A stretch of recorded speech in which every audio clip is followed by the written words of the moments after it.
that's why it's really important to have a plan and understand what your goals are. In fact, my camel out there is suffering right now with a broken back.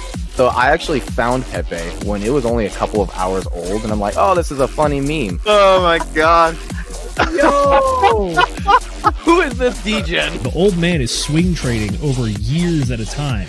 And it's like, that's where the real money is made. The answer is a permanent loss. With single-sided staking, you don't have to worry about a permanent loss. But really, at the end of the day, it's just the matter of a macro market. It's just what happens. If you're aware, if you're disciplined, you can hone that into further financial growth. Financial freedom, so we can actually live life and not have to be constantly living paycheck to paycheck. I mean, that's the ultimate goal, more or less, right?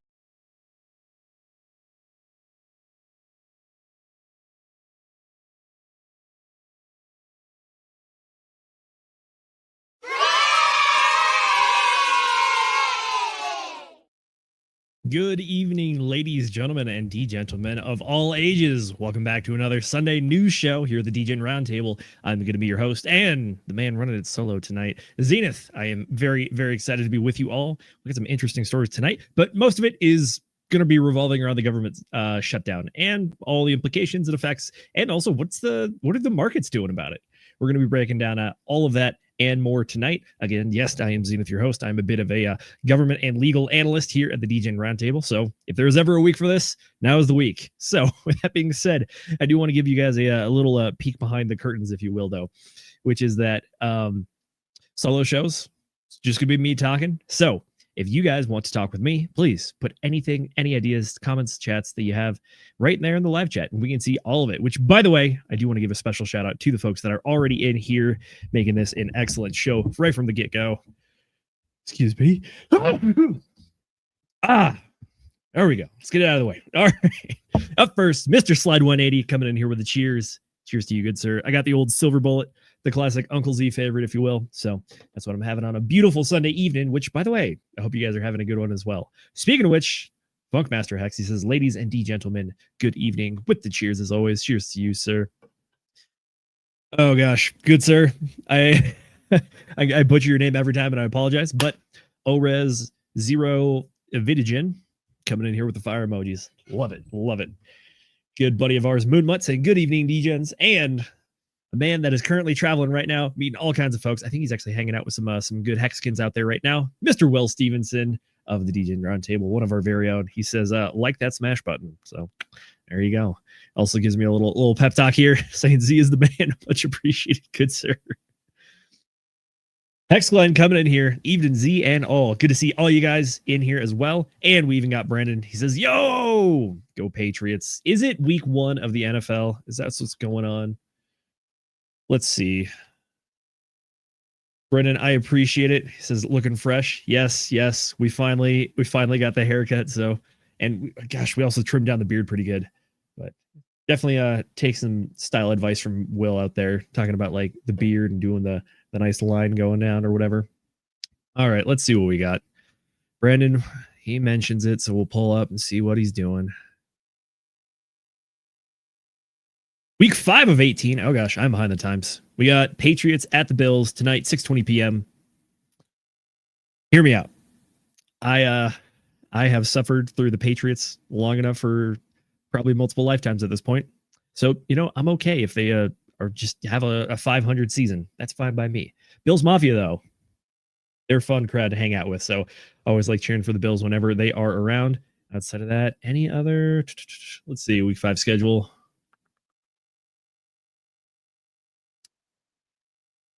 We already had some games coming in. If you have a team you want me to pull up, let me know. Brandon is back up in Boston for a wedding this weekend. It's funny you mentioned that. I'm actually going to be out in New England for a wedding next weekend, so it'll be my turn then. You guys will have to carry the show. Let's see what we got here. No, thank you.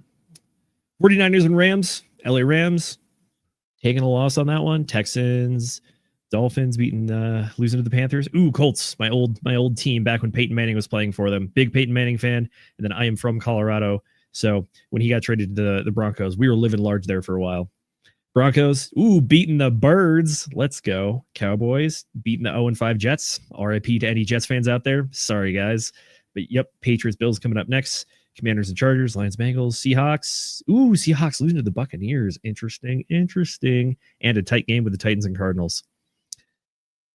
Let's see. Marcus is Seattle is a ticket killer. Hey, look, they've had good players, good seasons, but it's hard to keep it going. Apologies to anybody who got their tickets killed if you're out there with Marcus72, who's also saying, what up, all? And we also got Frank White coming in here saying, bang, bang, DJ and gang. Good to see you, sir, as well. Alrighty. So, folks, if you have any requests that you want for the show, please drop them in the chat. I will be sure to get to them. Token request for chart, looking at the charts, any big news events. But most of it tonight is actually going to be centered around the government shutdown and the markets with everything going on around it. So, with that being said, let's see what we got going on. Coming to us from the Associated Press. Government shutdown entering the 6th day as Republicans and Democrats remain at an impasse. Let's see if we can zoom in. Nope, that is me zooming in on StreamYard. Republican and Democratic lawmakers are at an impasse on reopening the federal government, provided few public signs Sunday of meaningful negotiations taking place to end what is about to be a 6-day shutdown, with President Donald Trump saying that layoffs are occurring. Asked on Sunday night when federal workers would be fired, as he threatened to do, Trump told reporters, it's taking place right now, and it's all because of the damn Democrats. The Democrats are causing the loss of a lot of jobs. Trump added, declining to answer a question about which agencies are subject to the cuts.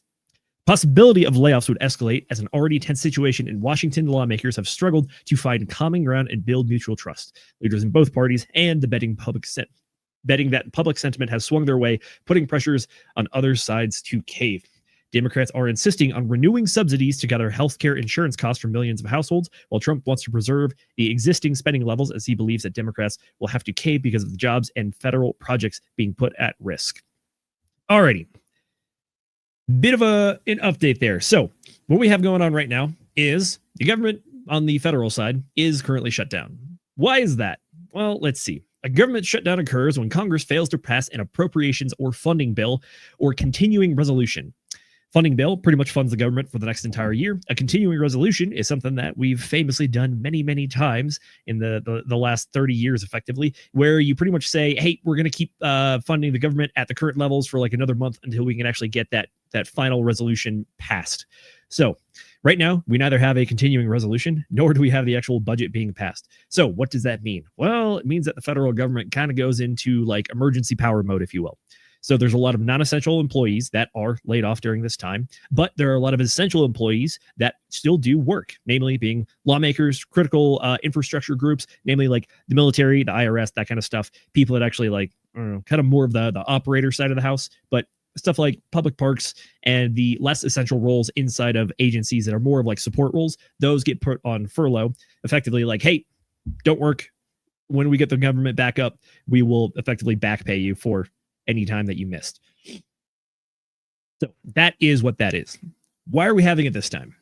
So what appears to be going on, it was mentioned in the article there at the beginning, but what is going on right now is that there was a proposal put forward by the Republican House and was trying to go through the Senate. But you might note that, well, the way that the American government works is you can't really get things through with just 51 votes in the Senate, unless it is a very, very few exceptions for pretty much, it's kind of funding bills, but it's more of like a one-time thing that they can do once a year to get it through with 50 votes. Outside of that, you need 60 votes in the Senate to pass. Do the Republicans currently have a majority in both the House, the Senate, and control the desk of the presidency? Yes, but the majority is not large enough that they can actually just get this through without actually having Democrats' support on board. So what we're looking at there is there are Affordable Care Act or premium tax credits that subsidize health insurance. Those are expiring this year effectively. Democrats would like to see those extended because they believe that it will be necessary to help people deal with the cost of Medicare and Medicaid and stuff. But alternatively, the other side of the House is saying that, nope, we kind of want these to expire because if you remember, ACA, that's Obamacare effectively. So Republicans have been rallying against that one for years, and they might actually put their foot down on this one and not renew it. So what's going on is that haven't reached a compromise. And as it stands right now, no indications that that compromise will be met anytime soon. All right. So what's going on beyond that as well? Well, they mentioned that there might be firings that go off with this. This is also coincidentally coming along with, if you remember back in January, Donald Trump pretty much gave people working in the federal government the option of like, hey, if you choose to quit and leave the government, we'll give you a very, very generous severance package of about 7 months. Well, this is that 7 months period pretty much. So that's what we're seeing. It's helping with a reduction in force for what they believe is to downsize the scope and scale of the government. There's different kind of sides you can take on this one. I personally come in with the third take that is neither I want the Republicans nor the Democrats to succeed in their endeavors, which is that I'm more of a small government guy. So I look at government shutdowns as kind of an opportunity to show the American public that, yes, you don't need the federal government to do all these things, because guess what? Your daily life has probably not been affected, or it might actually gotten slightly better without the government in your business. But that's Uncle Z getting up on the soapbox, so I will leave that alone for now. Outside of that, what is going on with everything else right now? Well, as you saw by the thumbnail, we have a bit of news in the markets. Namely, crypto's up. Bitcoin hit an new all-time high yesterday. And additionally, on top of that, let's flip it over to gold. Gold also made a new all-time high today. So, with that being said, it means that, I don't know, what's the stock market doing? Well, stock market is also making all-time highs. What a coincidence. So, this seems slightly counterintuitive to people out there that are folks of the Keynesian theory of economics. What that is effectively saying that the government is one of the biggest spenders out there. Therefore, they can be one of the largest drivers of the economy. Government's shut down right now. Contracts are on hold, and a lot of people are not doing their job, so to speak. So if that's the case, then why are a lot of these markets going up? Well, that's where we actually flip over to, where are you? Here for you. Here we go. Coming to us from Market Watch, how one of 2025's most popular trades is boosting gold and Bitcoin and may keep going during the government shutdown. The prospect of a further deterioration in the US dollar's value is at the heart of one of the year's most popular trading themes. Investors have turned to assets like gold and Bitcoin as a result, and it's a trade that may have more room to run during the federal government's partial shutdown. The so-called debasement trade, which individual investors began embracing just ahead of the November 2024 presidential election, has already gained momentum since the shutdown started this Wednesday. On Friday, gold for December delivery settled at a fresh record high. On Sunday, Bitcoin briefly rose to $125,000, and the ICE US dollar index, a measure of the greenback index against 6 other currencies, slipped 0.1% on Friday and is down roughly 10% for the year. The debasement trade, which involves a broad diversification away from fiat currencies such as the dollar, could pick up more steam regardless whether the shutdown is short-lived or stretches beyond a week. That's because the number of persistent factors upon which it is based. These factors include lingering uncertainty over long-term inflation and the trajectory of U.S. fiscal policy, concerns about the independence of the Federal Reserve, and the prospect of persistently high deficits across major governments. All right, well, that was a lot of words. What does all of it mean? Well, it means that the government shutdown is actually compounding into the effect that people are losing faith in the US dollar as a fiat currency. We see that because due to the dollar index, effectively, it's down 10% on the year. And we are famous for showing the graph around here that says that the US dollar is a currency that has lost 97% of its value over its existence. So for all you people that have traded meme coins over the years and have lost massively, you're probably pretty familiar with all that going on there. That being said, is this a total collapse? No, it's not a total collapse. Is this more of a continuation of trends that have been going on? I would argue yes. And the reason that I say that is thus. Let's go back to the charts real quick. So looking at the S&P 500, I will get rid of that. We're kind of on a almost record-setting run here. Pretty much since 2022, we had a local bottom here in the S&P 500. It pretty much kept going all the way up. We hit new all-time high in February 2025 before we had all the great tariff wars. And then after that, we've gone up for pretty much like 30 weeks effectively, and now we're at new all-time highs again. Yes, that is the S&P 500. Let's go see what about maybe our hedge against inflation, that being gold. Well, gold has had a tremendous run as well. Even in 2023, it was down below $2,000, and now we are pushing up and looking to break the $4,000 mark, especially since mid to late August. Okay, interesting. People are looking for a hedge against inflation, or maybe just storing some of that value in their money. Makes sense. All right, well, Bitcoin. What about Bitcoin? Well, Bitcoin's doing what it does. Definitely on a bit of a run, and we are entering the phase that a lot of people believe is the top of the bull market. If you want to go off the 4-year Bitcoin cycle, well, guess what? 4 years is at the end of this month, meaning that odds are we could see the all-time high for the entire market sometime this month before heading back down and maybe going up for another push if we start getting into that extended cycle theory. But outside of that, yeah, we're at the time where theoretically we should be some of the most bullish we should ever be pretty much in the last 4 years. Alrighty, real quick, I do want to give a shout out to some folks in the chat. Tam is coming in here. She says, hello, my lovelies. Good to see you as always. Folks, check her out on X. She runs the X Spaces for Pulse Chain University on Tuesday evenings. We got Moonpilled Rational Optics saying, hey, D-Gens. And we also have good buddy RH Max. He says, nice shirt, bro. Yes, I am wearing my hex.com shirt. And for those that don't know, this is one of the sweet, sweet t-shirts that you can get from RH Max. There you go. Says, I'm not trying to be a thousandaire. Love it. Gotten plenty of comments about that one. All right, let's get back to what's going on here. Government shutdowns and the market's going up. Okay, the shutdown's not disrupting the markets, but it could be disrupting something else. And what is that something potentially? Well, let's take a look at our article from The Block, coming to us from The Block. Crypto ETFs were ready to launch, then the U.S. government shut down. Here's what could happen next. U.S. government has officially begun its shutdown just as dozens of different types of cryptocurrency exchange-traded funds, or ETFs if you will, were primed to get the SEC's sign-off. One source who spoke with The Block called the situation brutal. The SEC is weighing heaps of crypto ETF proposals, from the one tracking Doge to XRP to Litecoin. Those had been filled over the past year by firms in the wake of a friendlier regulatory environment for digital assets under the Trump administration. But now, the government shutdown is kind of sending that all into an uncertain tailspin. On Tuesday night, Congress failed to reach a deal on funding with no end in sight on when it could reopen. The short answer is, we don't know for sure. A person familiar with the process said in an interview, the normal, sane answer during regular shutdowns is that the SEC went home today. The last time the government shutdown was in 2018 during the first Trump administration, which also had the longest shutdown of 34 days. Others had spanned from just a few days to a couple of weeks, NPR reported on Wednesday. Unless SEC Chairman Paul Atkins and the agency's division directors gave staff guidance to hustle certain short-term items across the finish line, the expectation is that the SEC is not working on crypto ETFs registration statements until the government reopens. There you go.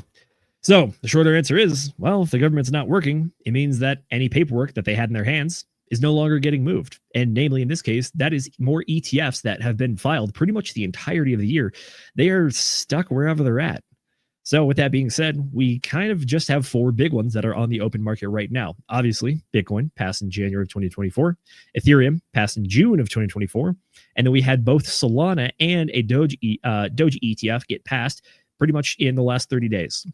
Outside of that, there are a bunch of other ETFs, more for other people trying to enter those exact markets. There are Solana, Litecoin, Doge ETFs that are in the works right now, but because of this, they're going to get held up.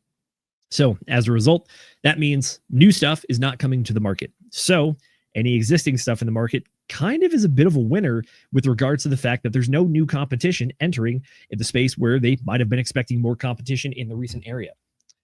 From a more bearish standpoint on this one, the idea that we're having less ETFs enter the market means that theoretically less money will be entering the market due to less incentivization and more products being available.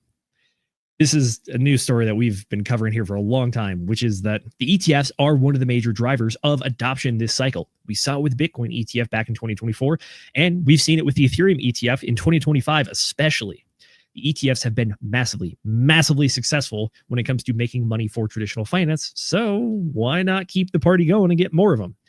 Well, you can't keep the party going unless the SEC is actually open to sign off on your paperwork. So there's that. But outside of that, the delay in ETFs could be a delay in what may or may not be a top signal, which is that these kind of things could be a little too late in the game. And what it could do is incentivize people to get that final little price pump before people start taking profits.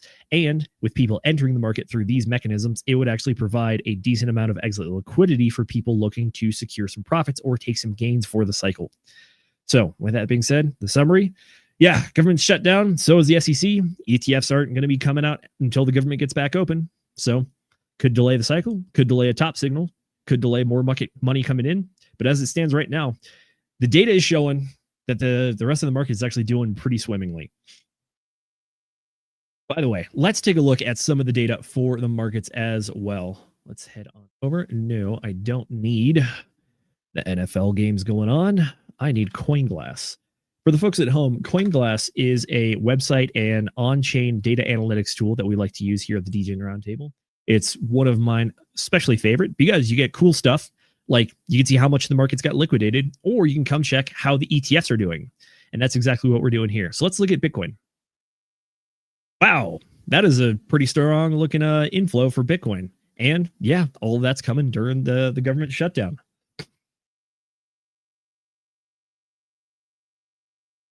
Another article here I would like to pull up.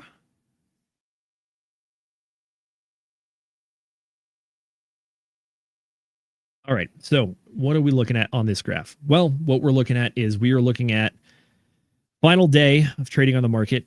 Bitcoin brought in almost $1 billion in inflows for the ETFs. Okay, that's pretty killer. Let's see what's going on with Ethereum. Ethereum, not quite as massive of days, but still doing pretty well and chugging along. That looks like, let's put it in US dollars. How about that? That's easier to measure. We're looking at about $250,000, another $250,000, $80 million. This big candle right here, that good day, that's about $500,000, or excuse me, $500 million. So overall, the ETFs are looking pretty good. Let's see if we can get a little more information on it. Coming to us from Cointelegraph, the Bitcoin ETFs kickstart October with $3.2 billion in the second best week on record. Bitcoin ETFs are the market's clearest sentiment barometer, indicating an upcoming breakout in October. U.S. spot-listed ETFs began historically bullish month of October with their second best week of inflows since launch, signaling renewed investor optimism. Spot Bitcoin ETFs recorded $3.24 billion worth of cumulative net positive inflows over the last week, matching their record of $3.38 billion happening the week of November 22nd, 2024. Figure marks a sharp rebound from the previous week's $902 million in outflows the other direction there. Analysts attributed the turnaround to growing expectations of another U.S. interest rate cut, which has improved sentiment towards risk assets.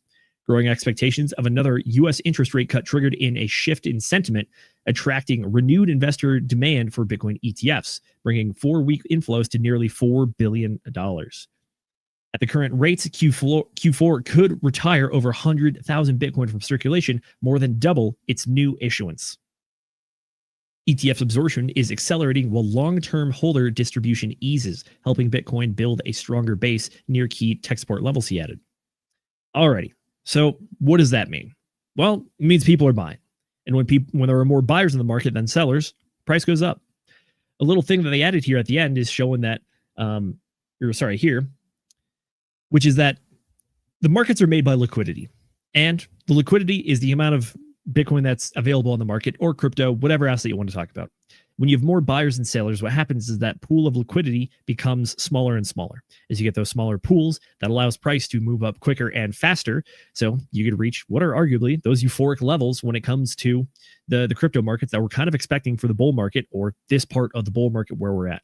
Pretty much what Farmer Farmer J is saying here, when 2 weeks. Good sir, we could be looking at 2 weeks potentially.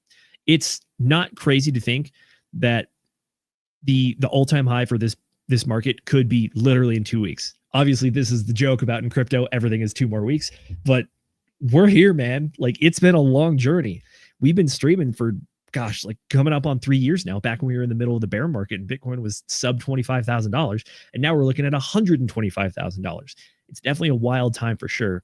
And this could be that top that we've been waiting for a long time. All right, let's not just listen to the crazy man on the internet. Let's see what his source is. So let's flip back over to the chart here. Bitcoin sitting at 123,000 and change, pushing a little bit higher. We're kind of flirting with that previous all-time high. But what we're also looking at is this has been massively accelerated growth over the last 2 weeks effectively. Starting on the 26th of September, 2025, we have just absolutely pumped, and we went through some very critical levels. So what we were looking at this time, after this big red candle, we were trying to figure out if we were actually going to sweep the lows on the Bitcoin prices near 107,000 or even drop lower to 105 or 103,000. Instead, we got a bit of a reversal, and the volume actually met pretty much the demand that we were seeing, and instead rocketed right up through two of our moving averages. Moving averages that I do have on screen right now are our 20-day moving average and our 50-day moving average and the 200-day moving average. Our 200 is our long-term indicator, and that's this purple line down here. Our 20-day moving average is the light blue indicator, and our 50-day is our medium-term indicator, which is our darker blue right here. We've seen that our 20-day is back above the 50-day moving average, indicating that momentum is definitely in a bullish momentum, and we have absolutely skyrocketed above it, showing that this is a very, very aggressive move. One of the other ways you can know it's an aggressive move is if we go look at RSI. RSI is our relative strength index. It is an index from 0 to 100, kind of about sentiment, not on overall fear and greed sentiment, but on if an asset is overbought or oversold or overbought. Currently, we're in that overbought area. Anything above 70 is that overbought area. And if you can spend in a good amount of time in that area, the price really appreciates heavily in that direction. Additionally, it goes the other way when you're in the oversold area and can really dump. Right now, we've entered that overbought area, and we entered it on the 4th of October, aka yesterday. So over the past 24 hours, we're in that area. And now the question is, are we going to sustain this level, or are we going to see it cool off and move towards a lower level also? Personally, I think that right now, it's a good chance that we're going to see it continue to be in that overbought area, and we can see a decent run. The reason that I say that is I look over at 60-day cycles. So the idea of 60-day cycles is it comes to us from the foreign exchange trading or foreign currency trading world, Forex, if you will. They notice that the market kind of moves in triplets of 20-day cycles, making a 60-day cycle. And well, we've analyzed that Bitcoin does largely the same thing. So the way that we measure it is we go from low to low. Our most recent low happened on the 1st of September. This was one of the things that actually allowed us to have the first green September in many, many years. And I think it's actually going to help us have a very, very green October here because our low was on the 26th of September, our mid-cycle low, if you will, meaning that right at the end of that month where we're about to start over, it's at a low point. Therefore, it's a lot likely to be at higher points later on. Because of that, the historical trends show that October is usually a very, very good month for Bitcoin. CoinGlass Bitcoin performance by month.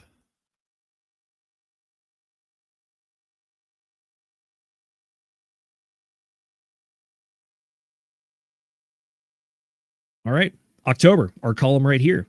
Wow, that's a lot of green. Going all the way back to 2013, October went up 60%. 2014, we had a red month. 2018, we had a red month. But everything after that is up by double digits. The only exception is 2022 for October. But October 2022, that's actually coming up to a pretty much the bottom of the bear market. So even seeing a green month for October then at all is kind of surprising. But still, October, the trend holds. So 2023, we went up 28%. 2024, we were up about 11%. And as it stands right now, we're up 8%.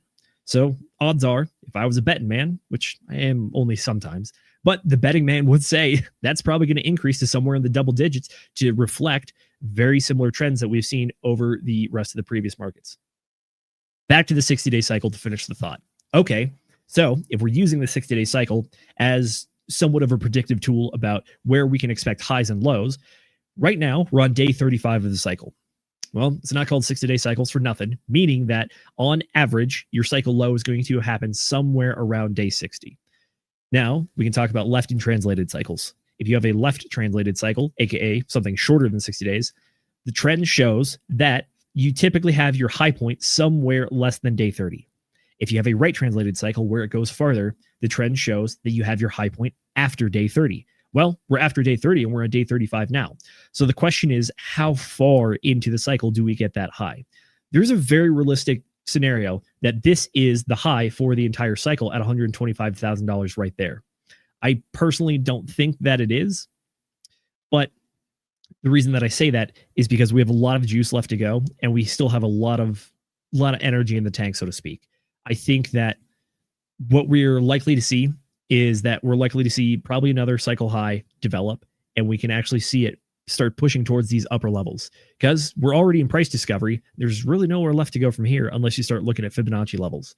Popular price targets that people have thrown out for this range are some in the range of like 132,000 to 134,000 before we get even higher to some areas of near 150, 152, 154. Those have been some very popular numbers historically, even over the course of the last 2-3 years, when people try to make those price predictions back when Bitcoin was, sub $25,000.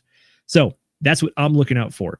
I'm looking out for where's our cycle high, where's our cycle low, where does it bounce back to, and then what's the cycle after that going to look like? The cycle after that, if we actually see a new all-time high on that one, that will start to confirm a little bit of the breaking of the 4-year cycle theory, or at least indicate more of an extended cycle for what we're looking at this time around. If that's the case, then, well, Bitcoin leads the market. I would expect the rest of the market to really pick up pace, and we can see some of those massive, massive parabolic gains. This is where I'm looking at stuff like Ethereum, Solana, Cardano, and then also some of our favorite altcoins out there, namely Pulse Chain and Hex for all you good folks out there. I think you guys are might be interested in seeing those prices go up. But also, the overall market. This is where we can actually have a true altcoin season and see that stuff go up. Let's go ahead and take a look at one of the ones I just mentioned, Ethereum. So Ethereum right now, not quite as pumping as Bitcoin is. Only sitting at about 4,500. We did have our recent all-time high of just shy of $5,000. And now we're looking to go up and meet those areas. The moving averages for Ethereum. Our 20-day moving average is below our 50-day moving average right now. That indicates on the short to medium term, we're likely going sideways or maybe slightly down. But breaking above both of these indicates that we might be looking for a reversal there, and we can start moving toward those higher levels. So that's what I'm looking at when it comes to Ethereum. Let's see what the rest of the market is doing as well. Let's take a look at Solana. Solana is recovering. It is above the 20-day moving average and its 50-day moving average, and looking like it's trying to get back up to this recent swing high. Notably, this is not the high for Solana this cycle. In fact, we're still below, or our previous high here was below what we had back in November of 2024 and January of 2025 when it got all the way up just shy of $300. So if you're looking at the meme coin space, keep an eye on Solana. Solana is a good indicator of how everything is going on that side of the house. And right now, these are some pretty elevated prices, considering that we spent a good majority of 2024 sitting between about 120 and 180. And now we're at 228. Coming off a low of about 190, indicating that we're looking to move towards higher levels. Let's take a look at a meme coin, if you will, to indicate what the rest of the more degenerate side of the market is doing. Let's look at Dogecoin. Oh, good old Dogecoin. Sitting at about 25 cents. Previously, all-time high was about 71 cents, I want to say. We did have a very good run back in December of 2024, all the way up to about 50 cents. And then we've had some decent spikes, and it's looking like it's chugging up, kind of up into the right slowly. Looking at our moving averages, we are poking through the 20-day moving average, seeing if we can test it as support. But again, these are some bullish indicators. They're not nearly as bullish as what we were talking about when it comes to Bitcoin and Ethereum, where Bitcoin just blasted right through those moving averages. This one is kind of just snaking up into the right slowly. So that's what we're looking at in the Bitcoin space, or the meme coin space, if you will. Let's flip it to another indicator now. This is overall sentiment for the market.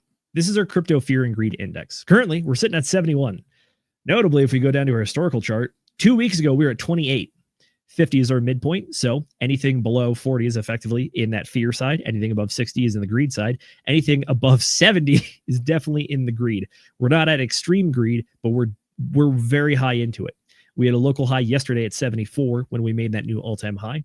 And again, the more time we spend, this coincides with RSI, and it's technically different, but they've tracked very similarly as well. So again, the more time we spend in these high regions, the higher price goes. Historically, what we've seen is that when you can hit a fear greed index of about 80, there's a good chance that it's going to continue to increase in that direction. Additionally, if you get anything, there's some good buying opportunities that people have identified through the fear and greed index indicator. Again, this is a very soft kind of indicator, but people have identified anytime you're above 80 for short-term plays, which we don't recommend here, nor do we give financial advice, by the way. Those are some good times for short-term plays. Additionally, anytime below 20, good times for short-term plays. Anytime below 10, those are good opportunities for almost generational buy opportunities. So things can get pretty crazy when this indicator in particular hits those extremes. We're not at the extremes yet, but we're looking like we might be moving in that direction. Alrighty. By the way, folks, I understand I feel like I'm going a million miles an hour right now. If I am, please let me know. Hit me with any questions you got. I will try to break it down and explain anything I've not already hit. By the way, Chad Donner-Schwantz is coming in here. He says, hello, fellow base crypto bros.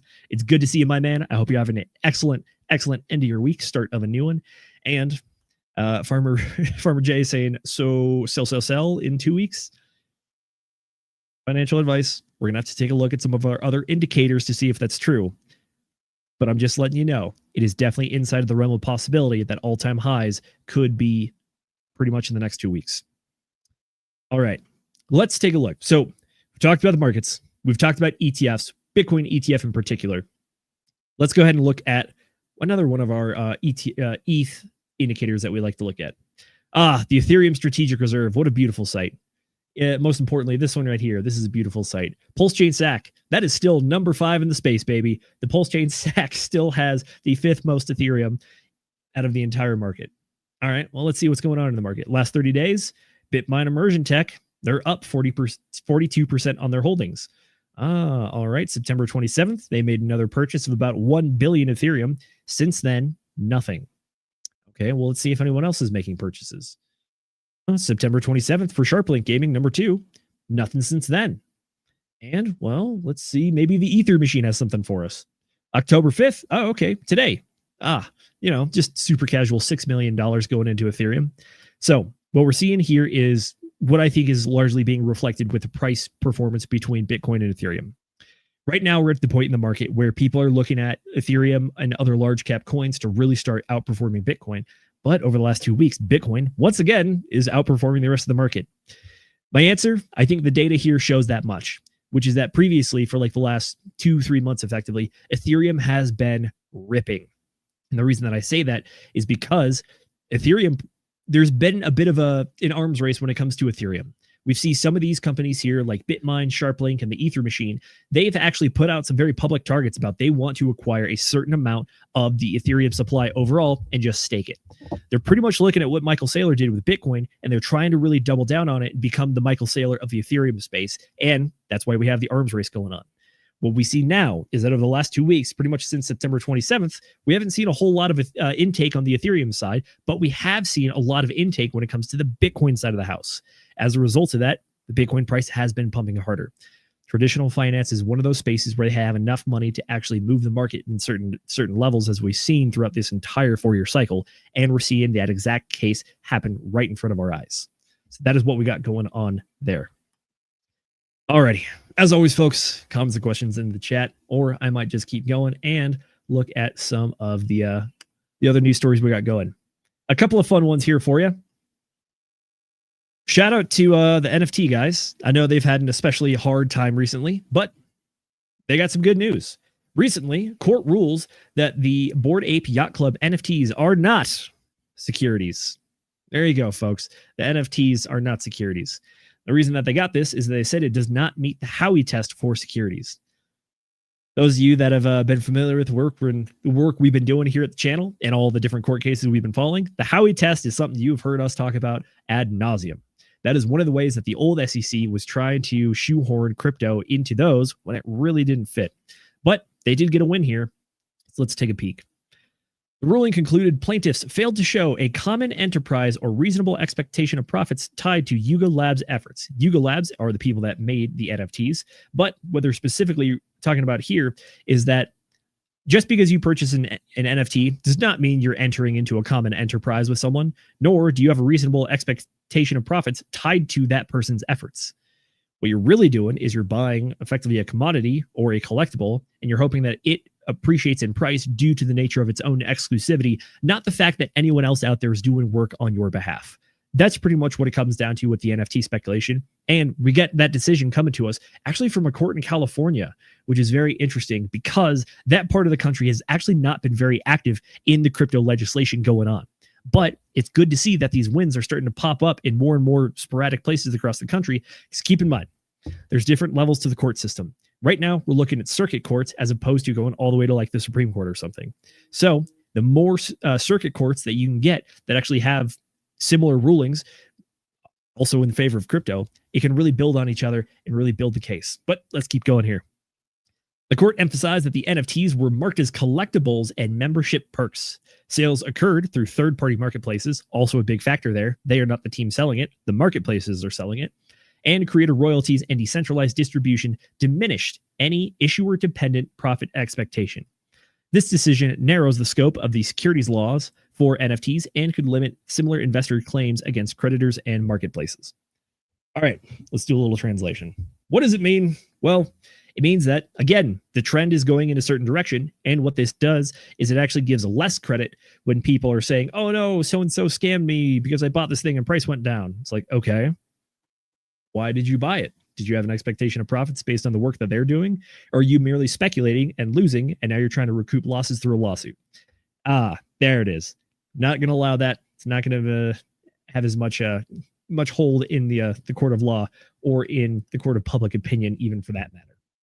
So there you go. I know I've been pretty down on the NFT guys, and I think that the price supports that as well. But at the same time, I like seeing wins, and legal wins are a big one because they can set precedent for the rest of us. So whether you love them or hate them, the Bored Apes Yacht Club guys, they got a big one, a big win, and odds are it helps you too. So shout out to you guys. Well done. Let's wet the beak real quick.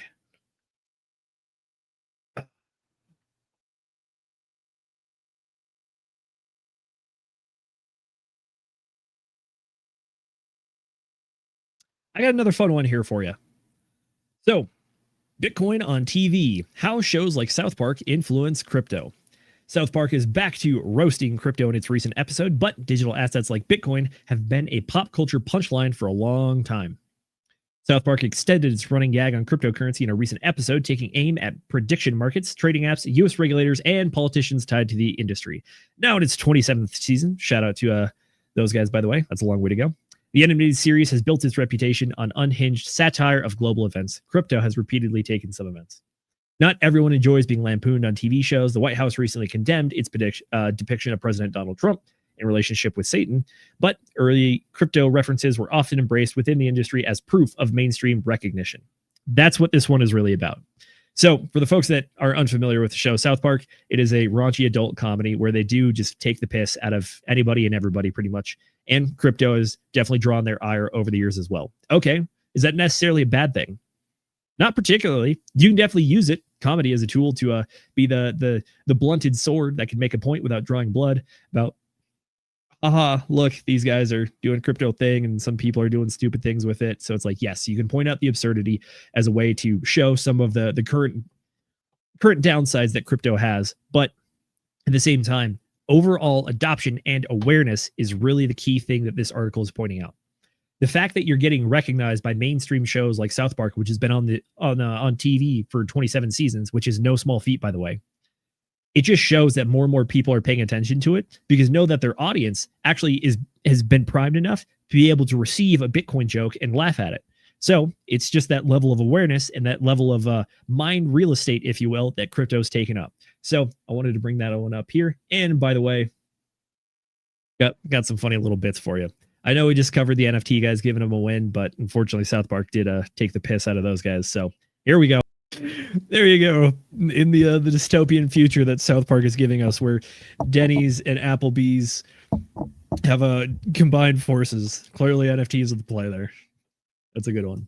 And by the way, I got one more for you. They also, for those of you guys that don't remember, there have been a handful of crypto commercials that have come out over the years, and this is referencing one of them right here. Bruh, we can have some goddamn balls! What does Matt Damon say on that Bitcoin commercial? Fortune favors the brave! My dad said he listened to Matt Damon and lost all his money. Yes, everyone did, but they were brave in doing so! There you go. Yeah, that's a reference to when Matt Damon did the cryptocurrency advertisement. Another very famous one. I like this one in particular, not because it's good, but because it makes me laugh so hard about what actually happened, is Super Bowl commercial. It was either 2022 or 2023. It was for FTX. And yep, that famous exchange by Sam Bankman-Fried that landed him in prison, but let's try to breeze past that. But they had Larry David very famous actor. And the shtick was people always pitch Larry David things, and he just goes, I don't see it. I don't think it's going to work out. And then he's always wrong. That was the pitch saying, oh, he's going to be wrong about FTX and it's going to work out. But in this one case, he kind of had the Jim Cramer effect, and he actually got it right on this one, and it didn't work out at all, as we famously saw by the FTX collapse, which, by the way, those guys are getting paid out recently.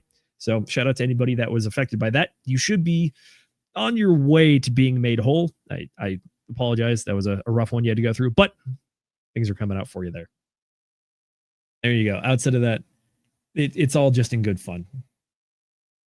So let's go back to our article.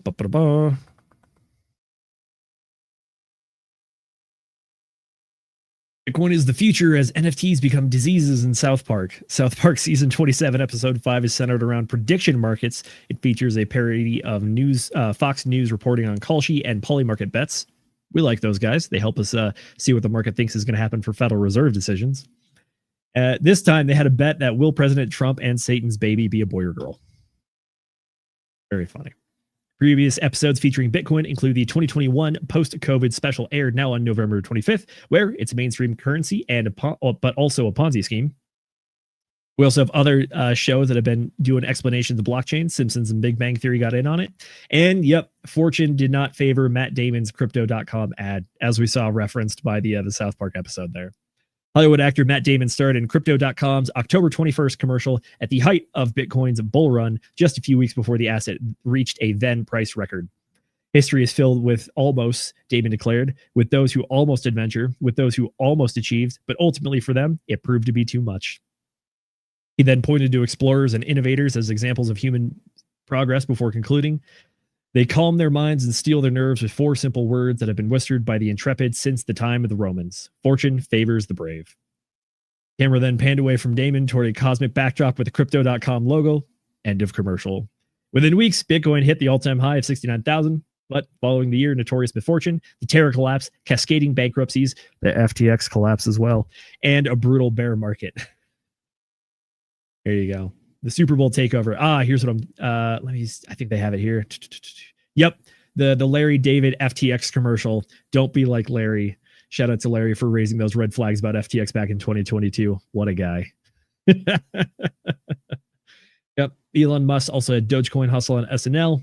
This is the example. If you ever are a person that's looking for the use case of Dogecoin, it is Elon Musk's favorite meme coin. And well, the track record kind of shows that the man can tweet about it and it will pump the market. The man tweeted and then it went up massively after that. Alrighty. I think we are pretty good. To shift topics a little bit, just this is a story that I think we covered probably about a month and a half ago. I just want to give a small update. Venezuela is not doing too hot right now, guys. They have 229% year-over-year inflation. For reference, that's 25% inflation per month. And, well, they're starting to combat it by using not Venezuelan dollars and using Binance dollars, or BNB USDT effectively. Venezuela turns USDT as hyperinflation bites, with merchants pegging prices to Binance P2P dollar rates. Caracas receipts now often show totals in Binance dollars because pricing has moved off the Venezuelan bolivar onto blockchain. With annual inflation around 229% as of May 2025, everyday prices track 3 references: the Bank of Venezuelan's exchange rate, the parallel dollar negro, and a Tether USDT peer-to-peer or P2P rate that many merchants actually use. Gaps between them persist due to capital controls, thin or separate liquidity pools, or periodic interventions. To avoid constant repricing in bolivars, now merchants quote, settle, or reconcile in USDT. What are Binance dollars? Locally, Dólares Binance means USDT priced and settled in P2P markets, mostly visible on Binance. For shops, freelancers, and building administrators, that P2P quote acts as both day references price and the payment infrastructure. Other apps and over-the-counter desks exist, but deep USDT liquidity keeps this benchmark dormant. Transfers are usually on Tron, fees are minimal, wallets are widespread, and digital dollars are easier to source and pass around than scarce paper US dollars. How did they actually replace it? Well, Three pressures pushed Venezuela's dollars onto the blockchain. First, inflation re-accelerated in May to roughly 26% month on month. That's not like annual. That is every month. Whatever you buy at the grocery store goes up 25%. That is wild. Second, the Bolivar's slide widened the gap between official and street pricing. Depending on the period, your currency lost about 30% in recent months and roughly 69% year over year. This is not inflation of the prices. This is the loss in the currency itself. So it's a compounding effect. They both build on each other. Third, physical US dollars are scarce and the byproduct of sanctions and constrained oil cash flows. Digital dollars, though, USDT, if you will, provided easier to source, store, and circulate through low-fee networks and ubiquitous wallets. Policy nudged in the same direction, quoting the parallel rate is still penalized, yet authorities have gradually allowed the dollar-pegged crypto and private sector exchanges to keep markets functioning, an implicit tolerance of short-form dollarization. Folks, if there ever was the use case, the use case wet dream for why crypto can save the deteriorating countries, we're seeing it in real time in Venezuela. What effectively happened is they had massive inflation, they had destabilization of their own dollar, and then they actually had a scarcity of anything else. So they resorted to what they had, which was the internet pretty much, and means that blockchain was the way to go. The crazy thing is what this last update here was, which is that they were trying to actively penalize people for using this thing, but they didn't actually penalize it that much as kind of like tacit endorsement of like, yes, we understand like crap is hitting the fan. And if we don't do something, the entire country and our economy is just going to collapse. So I guess we'll allow you to use this thing, even if we don't like it. It's the government, which has an active desire to see this stuff not work in their country, starting to rely on it and actually openly admit through their own actions that like, yeah, this is kind of saving our butts right now. So we're very happy that it's here. Adoption data adds to the picture. Venezuela sits among the leaders in everyday grassroots crypto use, with stablecoins taking a growing share of everyday transfers. In 2024, on-chain activity roughly doubled year over year, and stablecoins made up about 47% of sub $10,000 transactions. Evidence that USDT now anchors pricing and settlement for households and small to medium-sized enterprises. Wild stuff. Godspeed, everybody in Venezuela. But if anything, you should thank CZ and Binance for giving you some dollars to help keep you afloat in these trying times. Alrighty. I will tell you what. I got a few folks. We got Charlotte Nightstar, the werewolf. Ow, I know it's been a long time, but I'm here and I'm all right. Glad to know everyone's all right. Yes, we are doing very all right now, especially at this time in the market. I think we're very happy. By the way, special shout out to Will. She's saying hey. For the folks at home who don't know, Will may or may not allegedly be in the casino right now instead of on air with yours truly.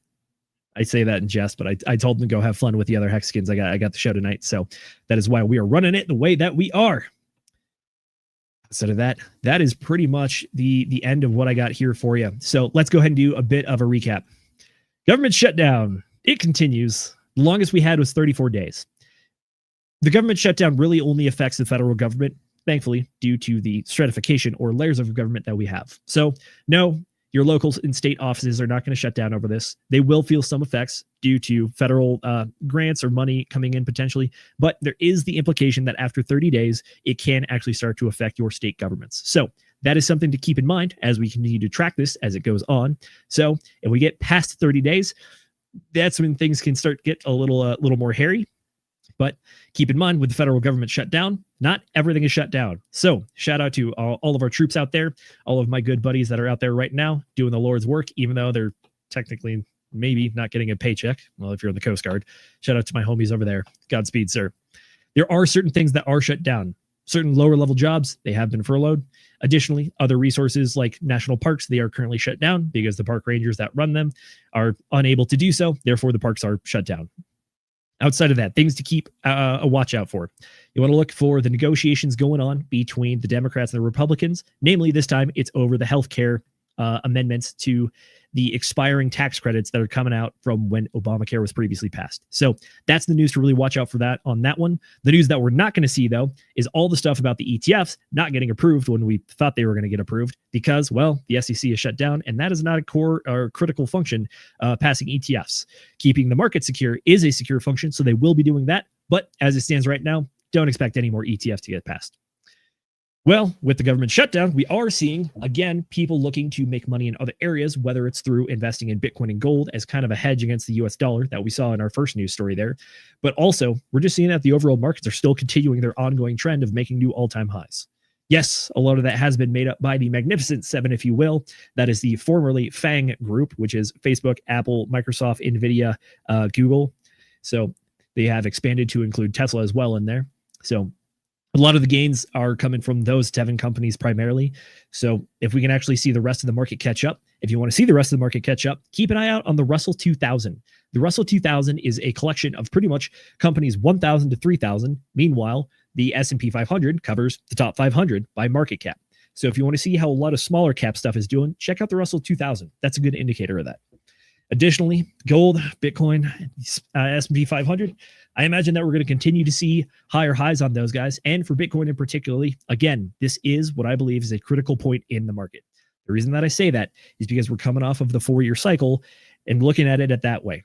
We are effectively 4 years from our previous all-time high, which happened in early November of 2021. Well, the year's 2025, and it's almost the end. Well, we're in October. I was going to say it's almost the end of October, but don't worry. We got about 26 more days to go on there. So there's plenty of time for it to run still.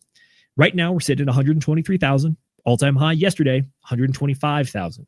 So the price targets we're going to be looking out for on the upside are 132, 134, or 152, 154. And if we get stupid, I don't think it can happen in 1 month.